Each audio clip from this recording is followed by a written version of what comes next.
La limite théorique à la chaleur n'existe pas tant elle peut être élevée.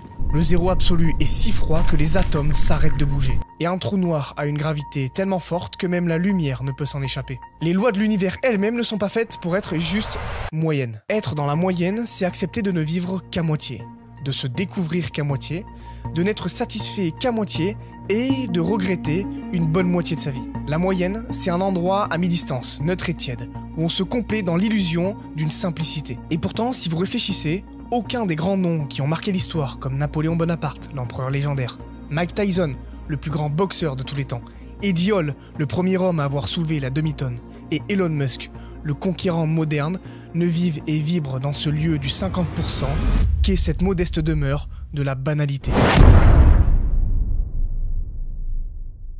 Mais pourquoi la moyenne est-elle l'objectif de tous? Parce qu'elle est confortable, parce qu'elle ne demande aucune prise de risque. Être dans la moyenne, c'est assurer que tu ne vas pas échouer trop fort, que tu ne vas pas tomber de trop haut, mais aussi que tu ne réussiras jamais réellement. Mais elle n'est pas juste cette dimension où rien n'atteint jamais son paroxysme, c'est un état d'esprit, c'est ce que vous tolérez. Chaque fois que vous dites « ça ira »,« c'est suffisant »,« je m'en contenterai », vous vous rapprochez de cette zone grise où les rêves s'éteignent doucement. Et chaque jour passé dans cet endroit où rien n'est mémorable rend plus difficile le moment où vous déciderez d'en sortir. La moyenne n'est qu'un refuge dans lequel les masses se replient, drivées par la volonté de ne pas souffrir. Mais c'est pourtant dans les extrêmes et les hautes intensités que nous découvrons ce que nous sommes capables de faire et qui nous sommes réellement. Et le meilleur exemple, c'est David Goggins. Il a dû toucher le fond pour découvrir qu'il devait devenir meilleur. Il est parti de 135 kg avec une maladie génétique qui l'a empêché de rentrer à l'armée. Rongé par cet échec, il est plus tard devenu membre des légendaires Navy Seals. Tout ça grâce à ses efforts intenses et répétés affrontant les fameuses Hell Week ou Semaines de l'enfer,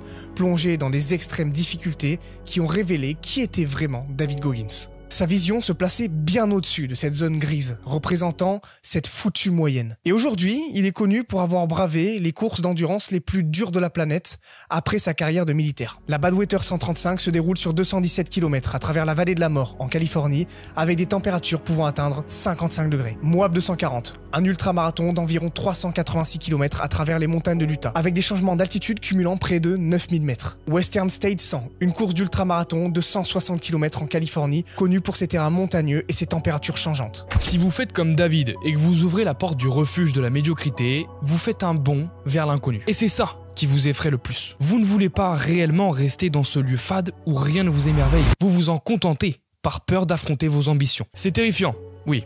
On est d'accord, mais c'est aussi excitant. Ce sont ces moments-là où l'inconfort est palpable qui forgent la personne que vous êtes destiné à devenir. Regardez les athlètes de haut niveau, les entrepreneurs, les investisseurs.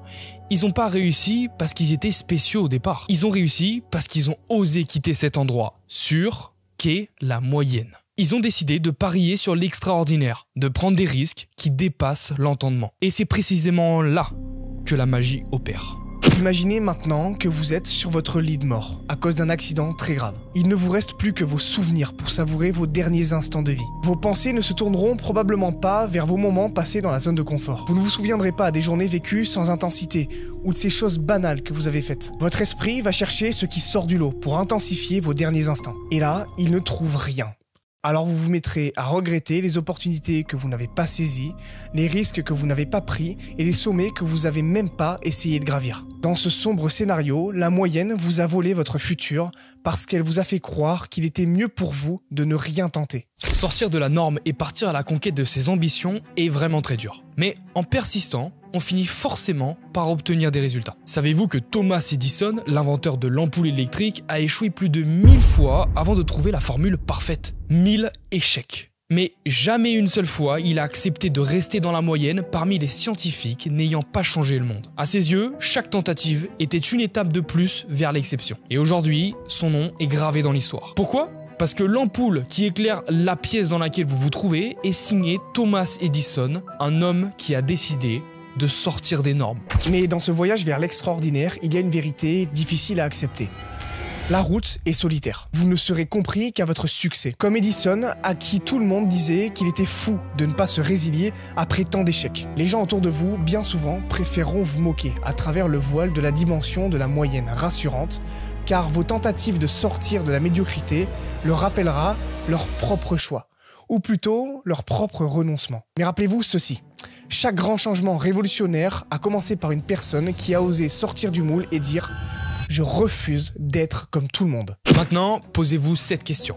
Qu'est-ce qui vous retient? Au pire, vous retournerez à la case départ, au milieu de la masse, dans le moule. Mais le meilleur des scénarios, est-ce que vous y avez pensé? Imaginez un instant que vos efforts finissent par payer. Vous serez la preuve vivante que votre courage d'avoir un jour ouvert la porte du refuge de la majorité a fini par devenir le succès dont vous rêviez. Cette fuite de la moyenne deviendrait une marque indélébile aux yeux des autres. Et là, vous pourriez leur dire: quelque chose de bien plus grand nous attend hors de cette dimension. Alors osez sortir de ce lieu fade et gris pour affronter vos ambitions élevées. Chaque décision audacieuse que vous prenez est un acte de rébellion contre la banalité. Et chaque risque que vous acceptez est une porte ouverte vers une vie que seuls les visionnaires et les audacieux peuvent connaître. Signez un trait définitif sur cette vie de complaisance et vous vous rendrez compte que celui que vous deviendrez en route ne voudra plus jamais retourner dans ce refuge de la moyenne.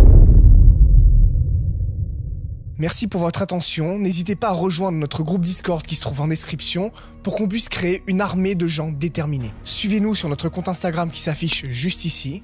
Et sur ce, si cette vidéo a fait sens pour vous, n'hésitez pas à la liker, à la commenter pour qu'on discute et à vous abonner pour rejoindre la communauté. En attendant, poursuivez votre version 2.0 et au lieu de le rêver, faites-le.